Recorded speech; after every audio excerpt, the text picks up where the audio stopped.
Well, good evening. I am Ariel Handovit. My pronouns are she, her, hers, and I'm so excited to welcome you all here to this panel tonight. I have the honor of being with these four individuals to be able to share some of our experiences we've had along the way working with young children and families. So tonight's panel conversation is titled The Impact on Healing-Centered Practice. And this is a topic that is so near and dear to my heart. As many people know, I am a mixed Black woman raising mixed children. And so I know how important it is for me and my children to be able to show up in space and just be our whole selves. And so I'm really excited to get to hear from others around how they do that in their work and personally and professionally, and how we all can learn from each other in this space. So I know that it's just critical to the development of young children to show up in space, being them whole selves, and we bring a variety of backgrounds and values and belief systems, and they all end up in our classrooms. And so really trying to figure out how do we take all of these personalities, all of these identities, and really showcase them in these spaces. And so we have 4 questions we'll go through tonight. We want to be able to hear from all of the panelists on their perspectives. One unique thing we are going to do is in between each question, we are going to give a 90-second pause. And we really want everyone in the audience to take time to just reflect on their own feelings. We have the handout for you tonight. I see that you have, and that will have the questions on them that we will be reflecting on. And so we just want to give you just enough time to let your first thoughts flow out onto the paper, but not enough time to overthink anything. So we really just want to try to stay present, really reflect on the perspectives we're bringing to the table today. So I think that is all of my notes, and I do want to thank MACMH-IEC, CICC, and the Preschool Development Grant for allowing us to put this on tonight and giving space. And Lauren, is there anything else you can think of? Or? All right. Well, we'll get started. So the first question is just going to be around introductions for everyone, and I'll allow each panelist to introduce themselves. And I'll start just with Precious, and we'll go down the line. So we know that everyone brings different identities into spaces with them every day. This could be your race, ethnicity, gender, your age, your language, different abilities, and so on. So as professionals, I believe it's important that we feel comfortable talking about our own identities we bring into space, and this can allow others to share. So I just really believe this is a way we can build relationships. So my question is, if you could introduce yourself by just telling your name and your pronouns, the work that you do, and a few identities you carry into your space, and then hear a little bit about how the different identities you have play a role in your interaction with children and families. And feel free to ask me to repeat that when it's your turn, because that was a mouthful. Go ahead, Precious. Hi, everyone. My name is Precious. I'm going to just take my mask off while I speak so that it's a little bit clearer. So I am Precious Fritz, and I currently work in nonprofit for Northside Achievement Zone, and we do work supporting families with the focus on helping their children graduate, be successful in school, have the resources they need to keep school and education as the forefront. So we support families with just helping with barriers so that they can focus on their child graduating. And my pronouns are she, her, hers. I would say that I identify as a African-American female mother in a blended family, so a mother as well as a bonus mother, I'll say, and a pet mother, and in a biracial blended family. And I also feel like I would say I'm able-bodied.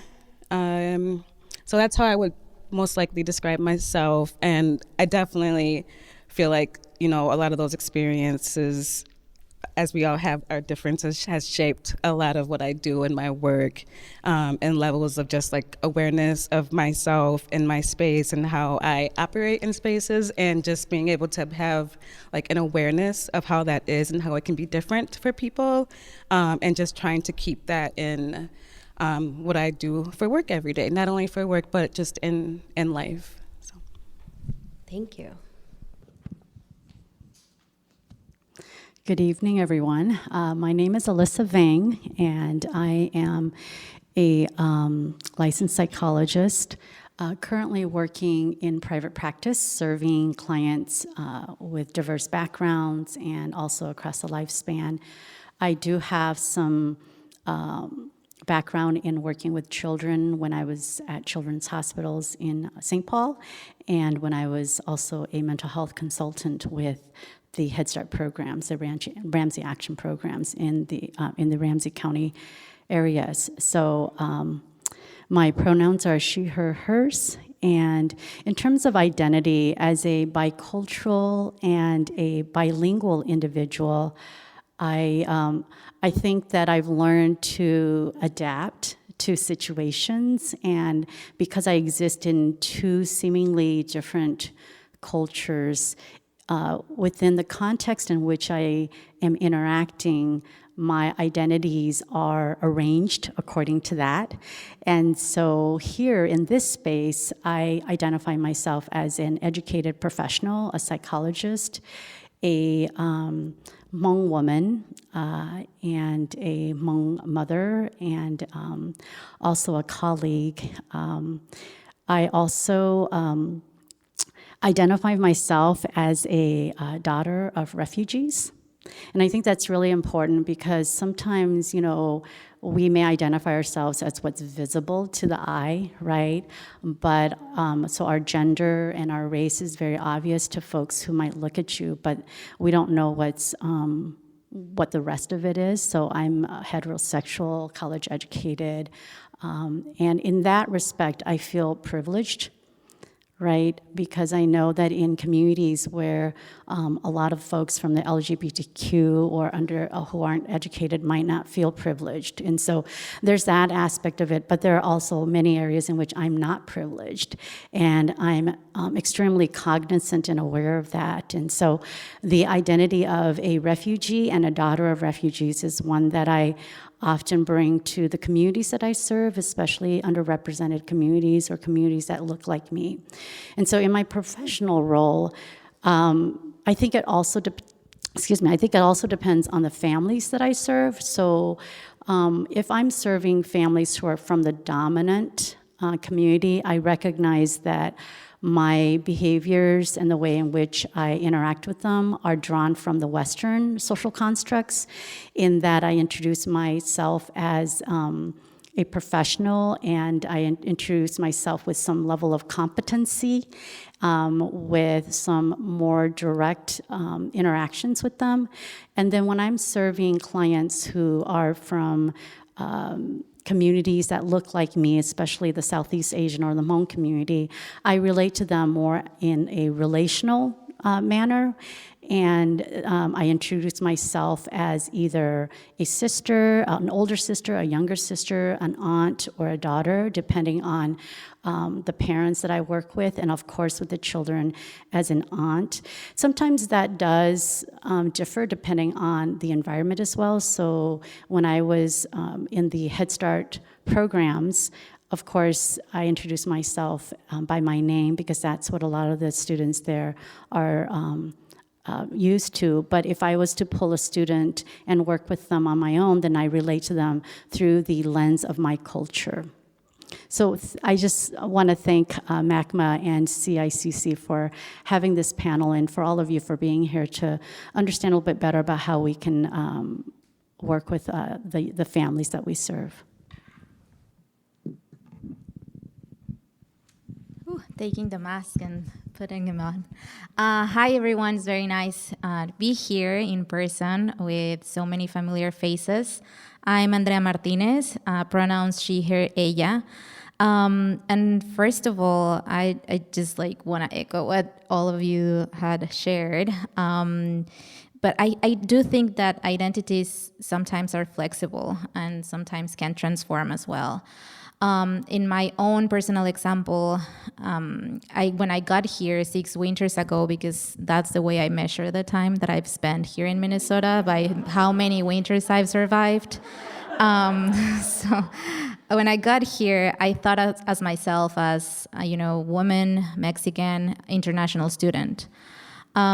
Because that was my context and that was my experience. Afterwards, because of personal reasons, then I decided to stay a little bit longer, undetermined, here in the US. So then my context was different, my experience was different, and I started thinking about my own identity as an immigrant, also as a first-generation US resident, the implications of it. I thought of myself as a woman of color as well. And then, how all of these identities play a role in the way I interact with families, children, and communities that I serve. I think one piece is that I'm able to relate to certain experiences, for example, with immigrant communities. And that's kind of like building that relation with them, finding things in common, but also, as Alisa was saying, also thinking and acknowledging our own privileges. Because yes, I'm an immigrant, but also I didn't come because I had to. Like, I chose to be here. I had the opportunity to come and study a master's here at the U of M. And just reflecting on my own privileges, that also allows me to serve and accommodate the services that I'm providing in a better way. I think that also, as an immigrant, yes, I do have an accent, but I know the language, right? Which is a big advantage. Yes, I'm an immigrant, but also I have documents that allow me to work legally. I know the resources that are available for me. I have a support network. So thinking about that and just reflecting on my own personal experience helps me to understand a little bit better others' experiences. And just thinking about, okay, what do I have and how can I support others and families, children, with the knowledge that I have and the resources that I have available, because none of us are experts in everything, but we can, find resources specialized that help certain communities. So I think that was correct, right? Okay.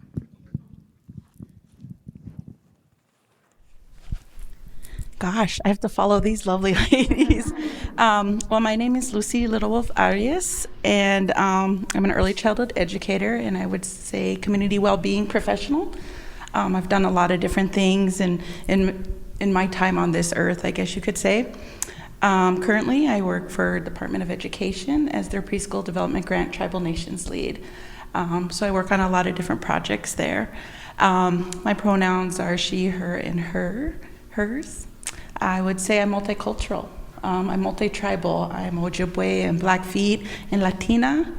And I think sometimes people don't know what to do with that because all of them are very important to me, along with being an early childhood educator and an advocate for children and families. I'm trying to think now. I had so many thoughts and now they're fleeting. But I will say, I'm at a different age in my life. I was thinking about this on the drive over, I guess. If you think of all the seasons, and you think of spring of babies, and summer is the young adults and the teenagers. I'm in the fall. I'm not older, but I'm grown into myself. I remember being a young lady, and my cultural self got put to the side. You needed to be a good student, you needed to be a good worker, and everything about you culturally had to be put to the side.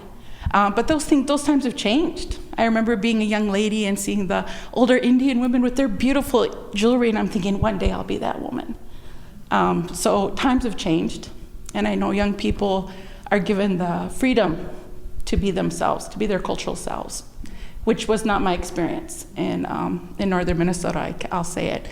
So that's also part of my identity. I was a up norther, now I'm a metro girl. And just to finish off, one important thing about me is being a good relative. in our community, we believe we're all relatives. And so I hope within whatever community I serve, I'm a good relative. Thank you. Thank you all. We will just take 90 seconds to reflect on that first question. So understanding our own identities are an important first step of being able to support young children to develop their sense of self. Reflect on some identities you bring to this work.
All right.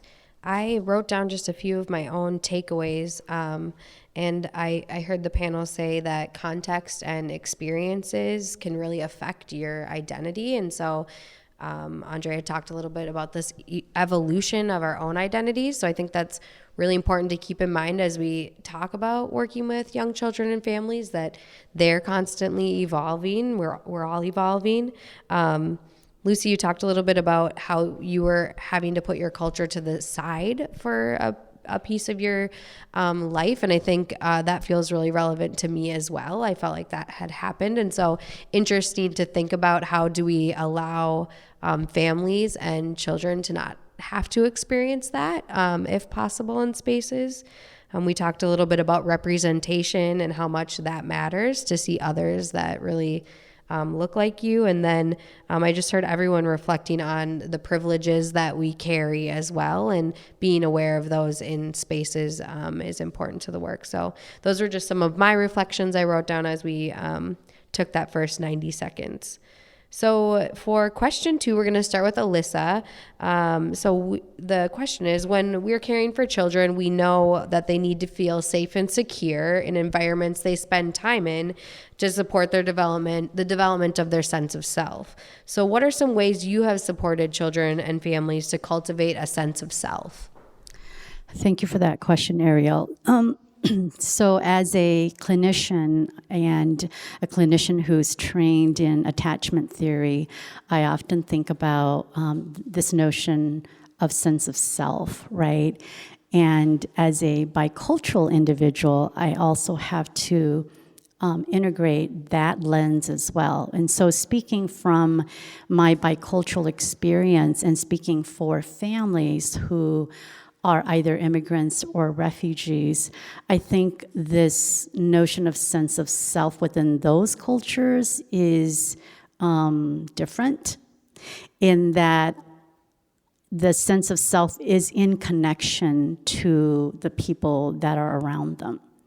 So it's not an individualistic perspective, more so than a collectivist perspective, right?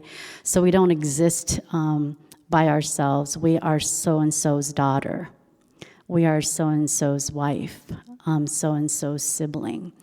And so I think it's important to reflect on that as we work with kids, especially families who are newer refugees and newer immigrants, to understand that their sense of self outside of their support system may not be a concept that they truly grasp, or that is part of their practice on a day-to-day basis.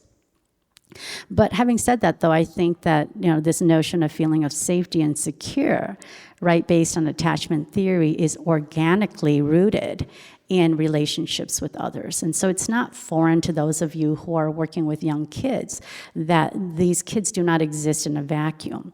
They exist within the positive or the not so positive attachments and bond that they have with their caregivers.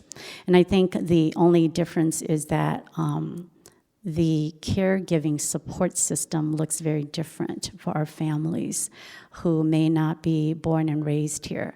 It's not just the nuclear family. It's not just mom and dad or the immediate grandparents, but it could be an aunt and an uncle or a cousin. And so especially for communities that are intergenerational and they multi-generation and they live within close proximity of one another, they really do rely on their whole village to raise that one child. So I just wanted to name that, that when we think about the sense of self, we think about the individual. And I think I was having a conversation earlier with Andrea about this sense of self and how we nurture kids in terms of thinking about their,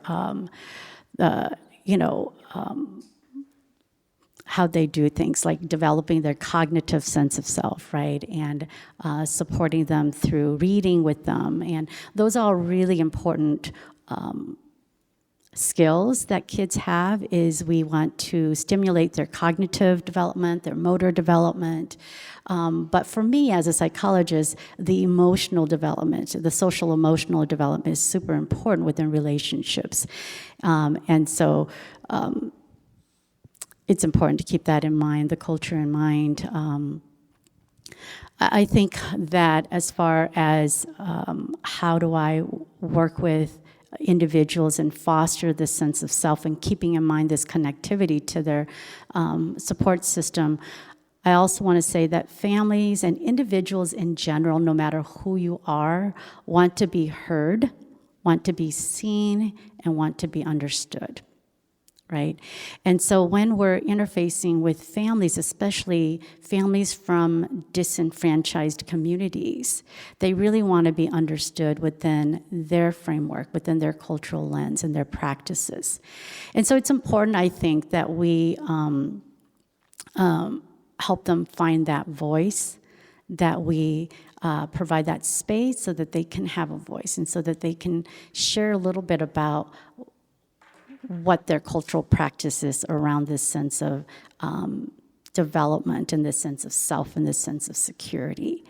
And to just have that curiosity about how does this one child see their identity within their family, right?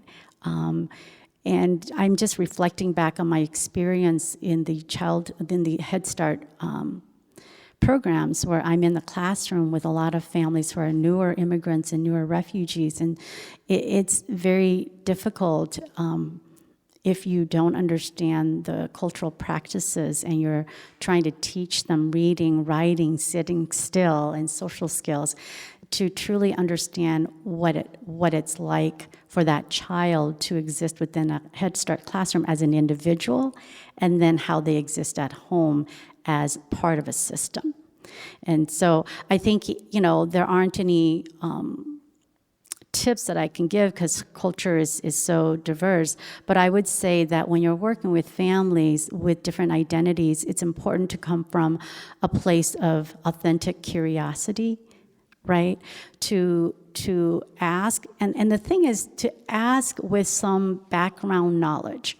So I do a lot of work around cultural humility. And one of the things I often say is that it's important for you to know enough about that family's cultural practices so that when you ask the questions that you ask are asked differently based on the general knowledge that you know. Because there are also differences within that culture. But if you know a little bit about the culture, then you'll know how to ask the questions differently from a place of curiosity so that you can truly understand them and their notion of sense of self and their notion of attachment and secure base. And then that will help you to understand where their strengths lay and so that you can support them better. Awesome. Thank you so much. And as you were speaking about children entering classrooms and that they're entering a space that might look very different than their home, I think a lot about our senses and how sensory is such a big thing for all of us, but especially young children. And you think about the smells are different, the tastes that they're experiencing might be different, the visuals are different. So how do we incorporate some of those pieces into the classroom or incorporate some of what they're experiencing at home and make it feel like a more comfortable environment is something I thought about as you were speaking. But thank you for sharing. Precious, do you want me to read the question again? Perfect. Yeah. So we're just thinking about how when caring for children, we know that there's a need to feel safe and secure in their environments they spend time in to develop their sense of self. So what are some of the ways you have supported children and families to cultivate their sense of self? Thank you. And you were a tough act to follow, I will say that. And I would say that I've drawn my experiences through working directly with children in early education settings, as well as starting to work with teachers in those settings and families, of course. And I've always looked at that as like driving relationships. And so I would say that my approach and my work or my I guess the way that I lead is really through relationships. And I would say, recognizing and acknowledging that they need to be authentic and genuine, and that, those take time, and that someone mentioned how children and families evolve, and really having this like fluidness with people, with families, and what we're all facing every day, and just being, open to that, and like having that kind of meeting families where they're at, meeting the child where they're at, recognizing that, especially like in that environment, the morning in the specific situations, like the mornings could, like breakfast could be the first time that I see a child for that day. And there could be already like expectations when children walk into the classroom, but also just having that background and that understanding and that awareness that, what their morning could have looked like, what the parents' morning could have looked like, what other obstacles that they're facing, what stressors are they facing, where, just being able to get them to where they at right now was, that was a big feat. And that was, there was an effort put into that, and just like really being able to honor that and take that child or that family for what they are presenting to me in those moments. And really, like you talked a lot about being curious and just like really wanting to learn more. And then I would also say, like, just, from my experiences, just as a minority, as I would say, someone who was really shy as a youth, I would say like being heard and like being able to express myself in spaces where people didn't always look like me. Those are things that if you are in the dominant population, and I don't want to speak for that, but it may not be like a first thought. But when you are not in that situation, at least for myself, like those are things that I'm always thinking about. So being able to like, how can I make sure that I'm being heard? And that has taken time for me, and like it's taken confidence and it's taking experience, but also like recognizing that, just as you said, being able to create spaces where people are being heard. So I think that's really important, because like I've also learned that like, the families are the experts. They are like, I have background and I have, education, and I have been, privileged to work with really amazing people and families, and I want to support, who I'm working with, but the family is leading that child and that child's success. And, they're all going to have different platforms. So I think that acknowledging that, families want to be heard. Everyone deserves to be heard, and should be able to be in a space where they can be their best selves, because a lot of like, at least for myself, I definitely know that I'm not at my best self when I feel like I'm not being heard, or I feel misunderstood. So I think that is really important.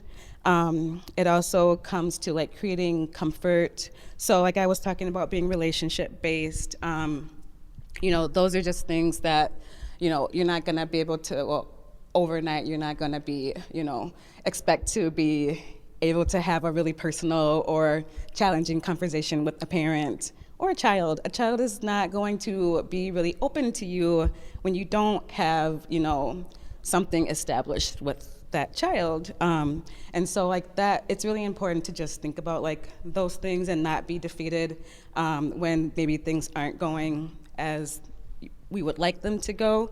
But what we can do is like, we can create the space, we can create the comfort, we can create the rapport, we can create the curiosity, wanting to know more, and then talking about curiosity, it's like understanding the why behind really everything. Things that are challenging, things that you might see at face value that can be like hard because of conflict or because someone is stressed or someone is feeling like they're not being heard.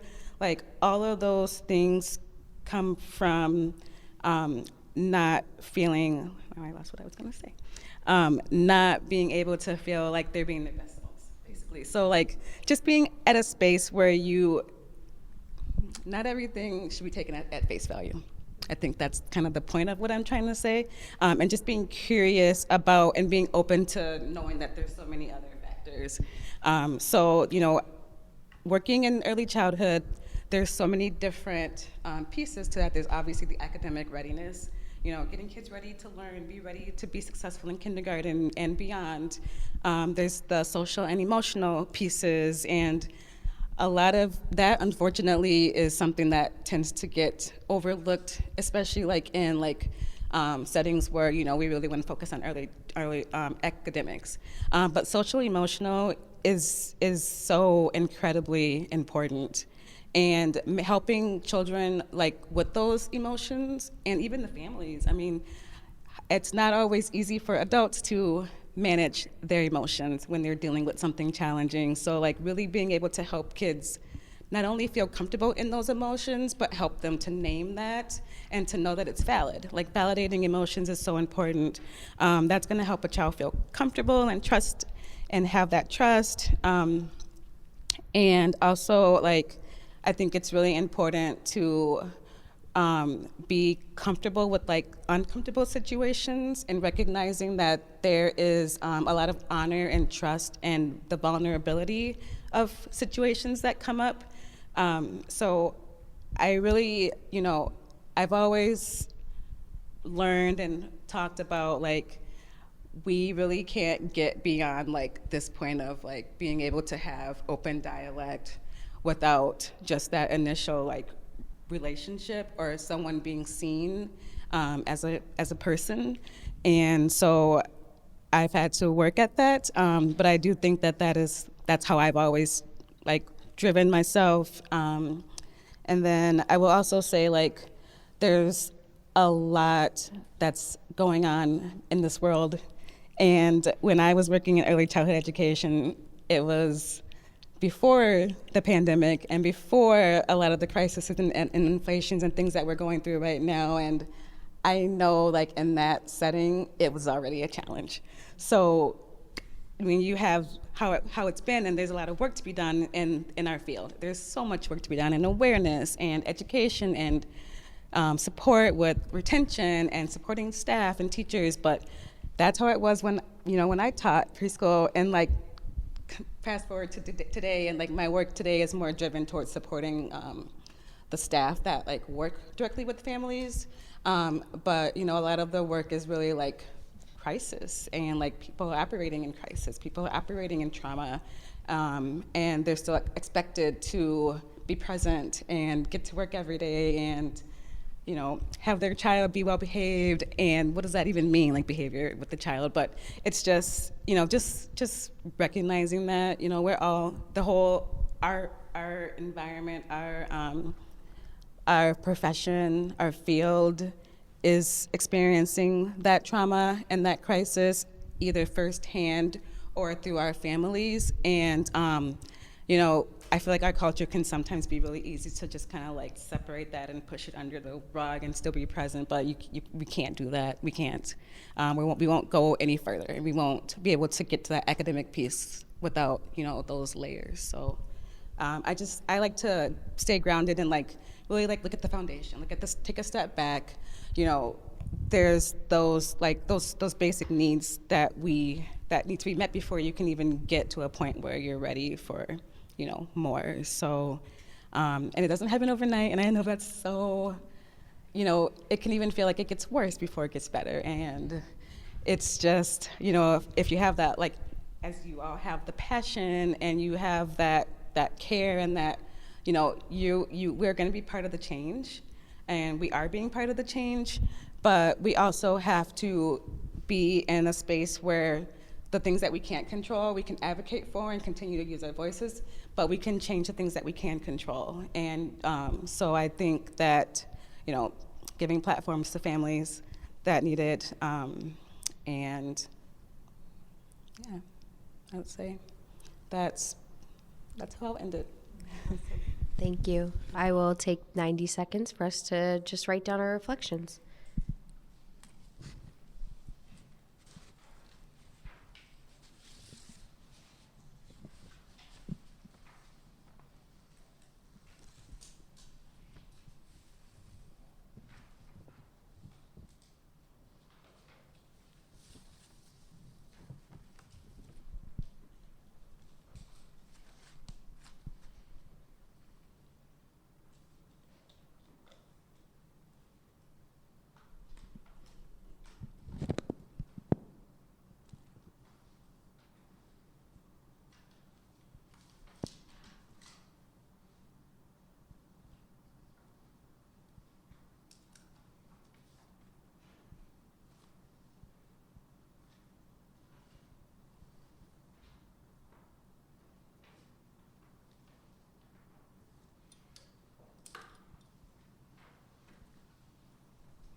Okay.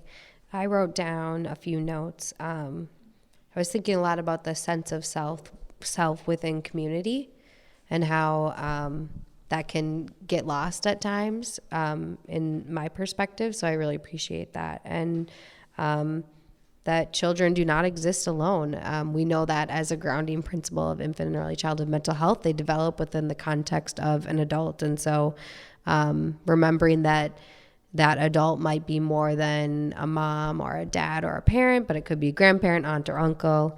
I know I've tried hard to replace parent or mom and dad with the word grown up, just knowing that there's so many different people in children's lives. Heard, seen, understood, I wrote down authentic, genuine relationships. And then Precious, I heard you talking a lot about just taking perspective and really being, allowing space for people to show up as their best selves. So thank you. So we'll start with Lucy for this next question, and Lucy and Andrea will be answering it. What are some ways you have started conversations with families about their own identities, and how have you been able to bring those identities into the spaces that you interact in with children and families? Well, I'll just share with everyone, prior to joining MDE, I was the ECFE teacher. And I'm just going to say, working literally over my tenure as an ECFE teacher, working with all the families renewed my faith in humanity. I'm just going to say that there's just so many beautiful families in every way they come through that door. And how did I acknowledge that? I learned to be myself with them, to be just as Precious and Alyssa said, being our authentic selves. You know, if I was having a rough morning, I let my ECFE families know, right? That even teacher Lucy comes to work, after having a rough morning. So being myself was a number one way that I allowed my families to come into my space, into the classrooms I taught in, as themselves. And that was the same with kids, right? From when I was a teacher, really seeing each child as an individual walking through that door, and first and foremost, seeing their gifts. Everybody has strengths and contributes to this world. If it's, like I never forget one mom, she had 4 little ones coming through the door, and I was like, you come in with so much energy every day. Can I just get some of that? Seeing people and seeing them for their gifts allows them to be themselves. And it took me to bring myself instead of being what I envisioned a teacher should be, what I envisioned a parent educator to be, right? Because we all have these mental images of what these people should be in our lives, and really learning to be that authentic educator for myself. And now even in this role at the state level as the PDG Tribal Nations lead, I hope I'm doing the same in my interactions with grantees and stakeholders, to really come as myself, as the early childhood educator, as the advocate, so that dialogue is honest, and really can move things forward for children and families in the community.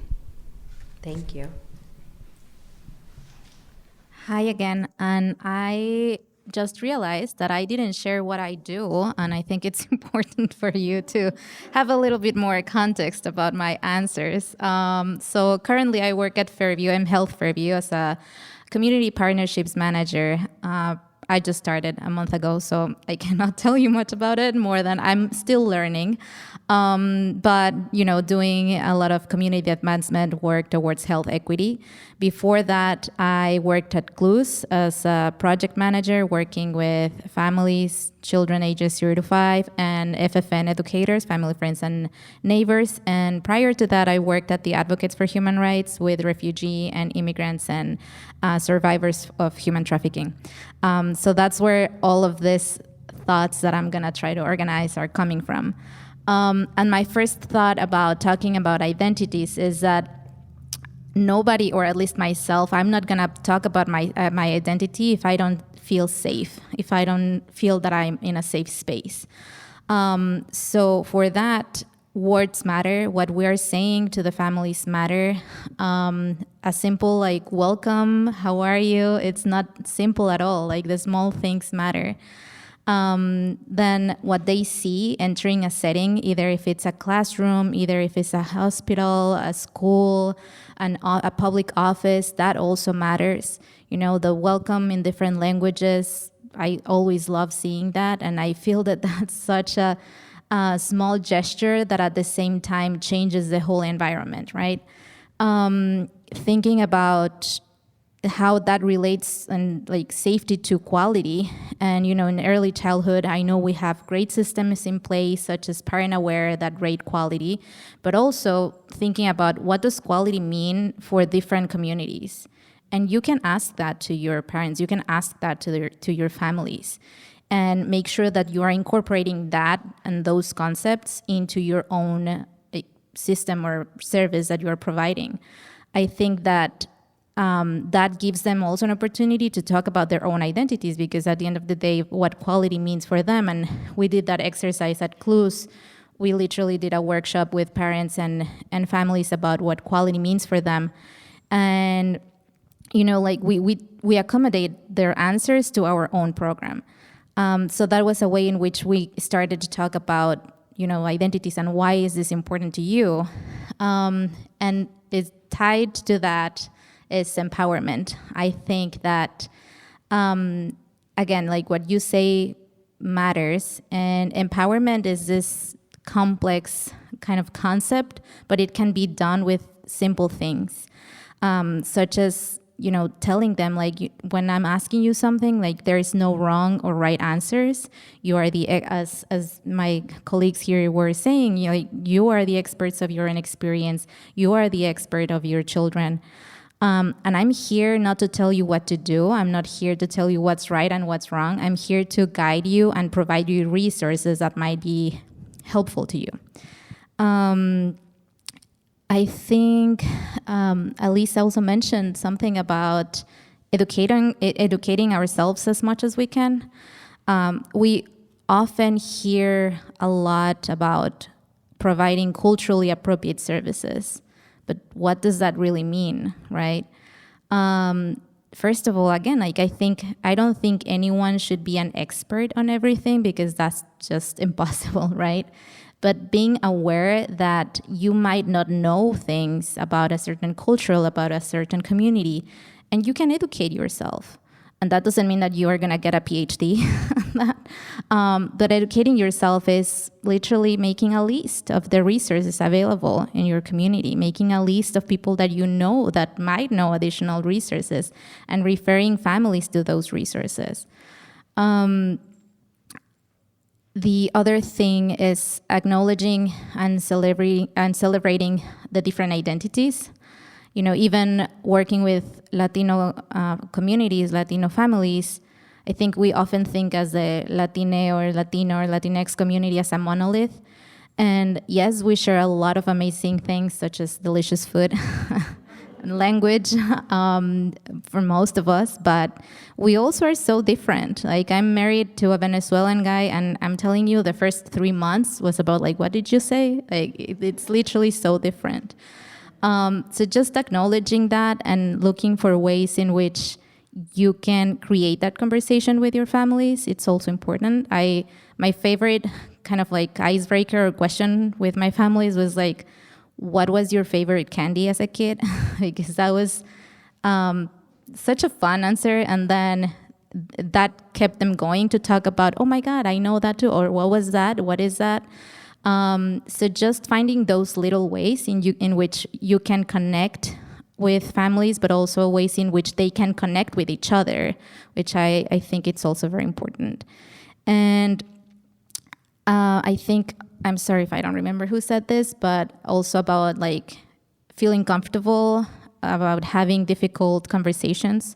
And I think that entails like, again, how to make sure that we are building a safe space to talk about identity and some of the challenges that the children and families may experience to express their own identities, because we want it or not, sometimes they just don't want to express it because they don't feel safe, right? So one example for that I heard a lot from families was like, my kid, like they don't want to speak Spanish anymore. And that's a big, important piece for me as a parent and as part of my identity. And probably it is also an important part for the child's identity too, because at the end of the day, you know, they grew up hearing and listening Spanish, but because of the context and other experiences, they are sometimes suppressing that part, or sometimes they're just used to listening English more often than Spanish, right? That's also natural.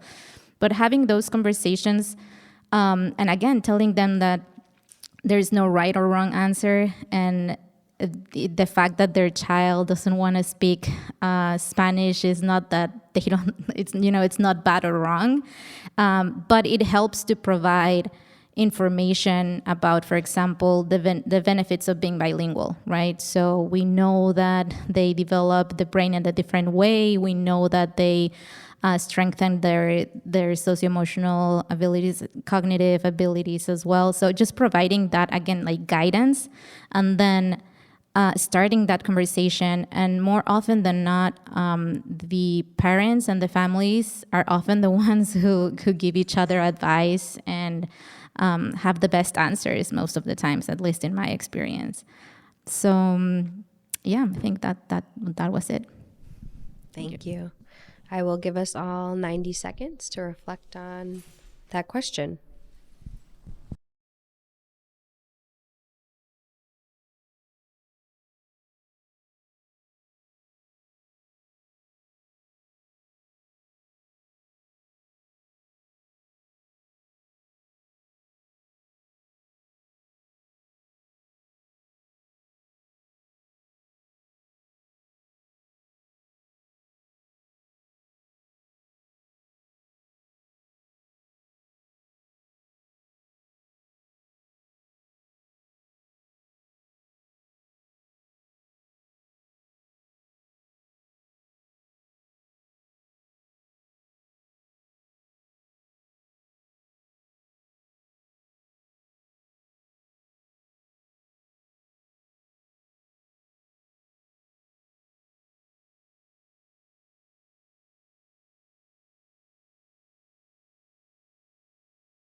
Okay. I wrote down some notes. Learning to be ourselves was really powerful. I think it all starts within and being able to reflect on our own identities. And I know we practice doing that at the beginning, but it also leads into Andrea's point about safety and needing to feel safe in space to be able to bring your whole selves. And so I think about how my presence in space can cultivate safety for young children and families, and some of the ways the words we say, like you said, words matter, but also the actions we take and how we show up every day. So those are a few takeaways for me. The last question, you each have about 1 minute to summarize, but it is just if you have one thing that you would like to have everyone here today take away from the panel, what would that be? We can start with you, Precious. Okay. One thing that for me, that I think is helpful that I would share is grace, and just giving all of us grace. I think that, we all inherently want to do well for others, and show that, and sometimes there could be misunderstandings and things along the way, but really being able to kind of pause, maybe reflect, and then do it differently or learn. I just started a new position as well. I've been there for 3 months, and I am giving myself a lot of grace because I have to learn from the mishaps that I have, and I'm trying to grow in those ways. So just, doing that every day, and then every day is a new day, especially with your relationships and the building of relationships. Every day is a new day, and being able to kind of have that fresh start with that family and with that child. It may not have gone as well as it could, but there's always, opportunities to repair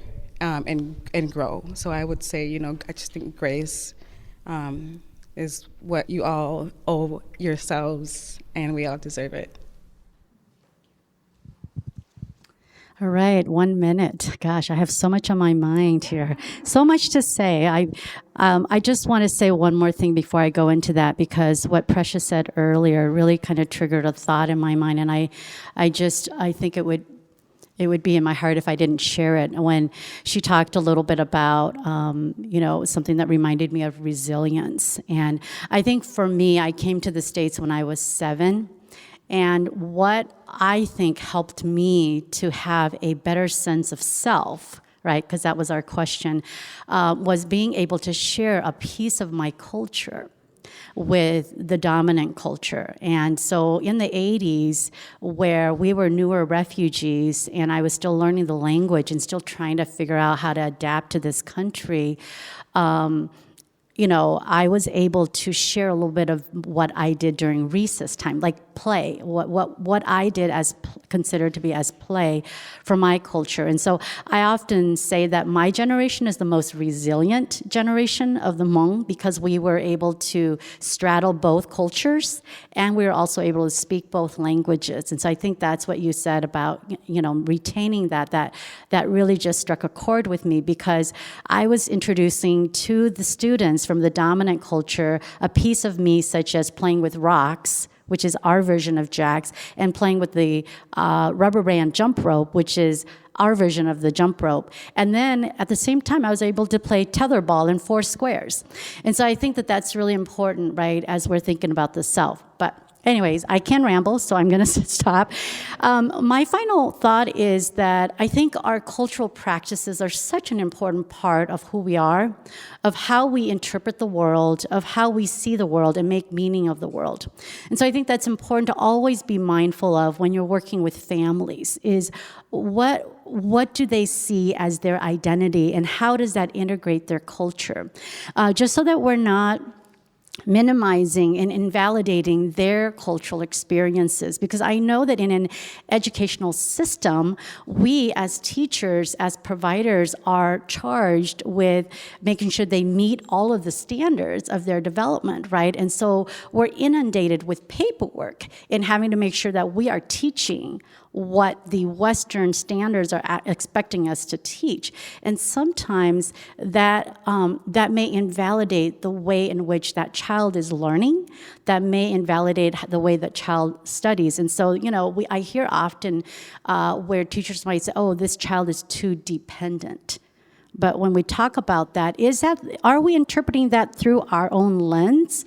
Or is this child really also considered dependent in his or her culture? And so that's always something important to be mindful of. I'm also wanting to impart you with this notion, because I come from a culture, or my family, my father really instilled in us the need to be adaptable, because that's how we survived as refugees. And so that is the lens in which I often function from. And I feel like because culture is fluid, right? It's ever changing. Even this culture that we exist in, this dominant American culture that we exist in, right now we're more open to this notion of diversity, equity, and inclusion, right? And to Lucy's point earlier, yeah, we had to put our culture to the side, but right now we're really learning more about different cultures. And so I just want us to think about how just because we've always done it a certain way doesn't mean that it can't be changed, because the way in which we practice things, culture, is also a social construct. And so I'll leave you with a story, and maybe you've all heard this, right? The story about this child who's cooking ham with her mom, and her mom chops off both ends of the ham. And she's like, Mom, why do we chop off both ends of the ham? And Mom's like, I don't know. I've learned from my mom, and she's always done that. And so why don't you ask Grandma? So she goes and asks Grandma, why is it that when we make ham, we cut off, both ends of the ham? And Grandma's like, I don't know. I've always done it that way because I learned it from my mom. Why don't you go ask great-great-grandma? So she goes and asks great-great-grandma, and great-grandma says, well, I didn't have a pan that was big enough, so I just cut off both ends. And so this really just shows us that the way in which we do things could be also socially constructed based on our culture and our values. And so just to be open-minded to the changes. If it's not working, maybe we need to find another way, even though it's always been done that way. Thank you for having me.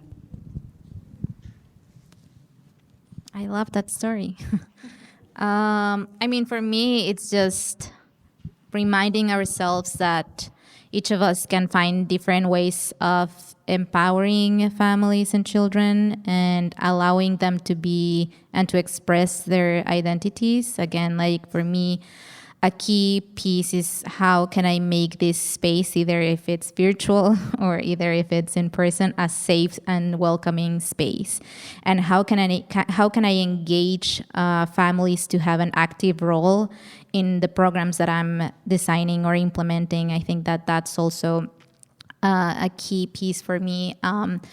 Like that exercise of really exercising what we often say, that they are the experts of their own experience, then they should be also part of the designing the solution or the program or the part of the curriculum, or okay, what kind of books do I have for the children in my classroom, or that matters. And that leads to a safe space to share their identity, and that leads to healing. I'll leave it at that.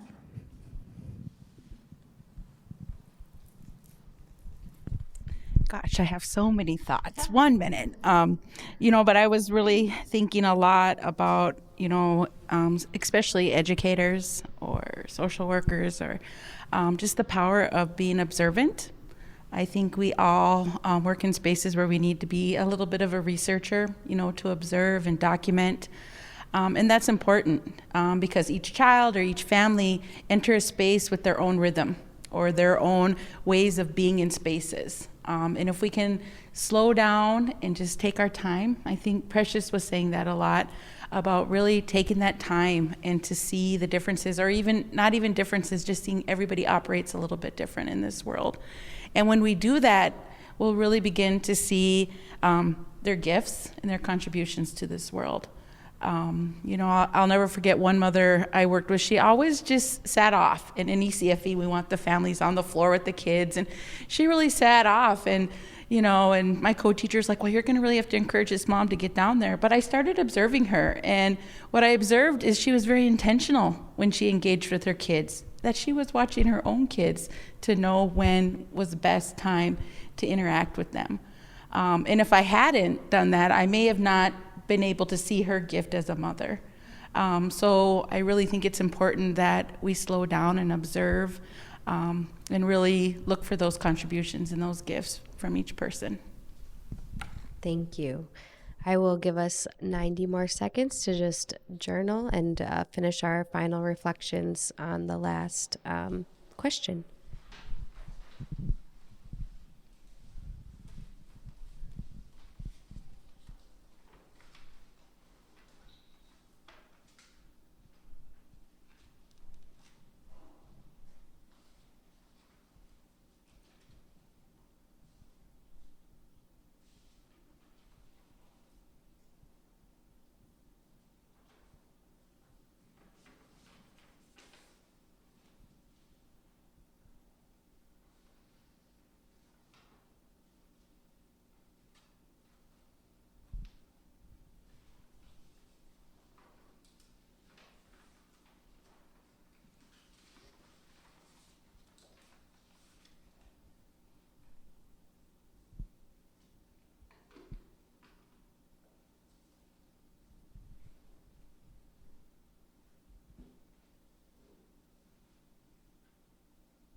All right.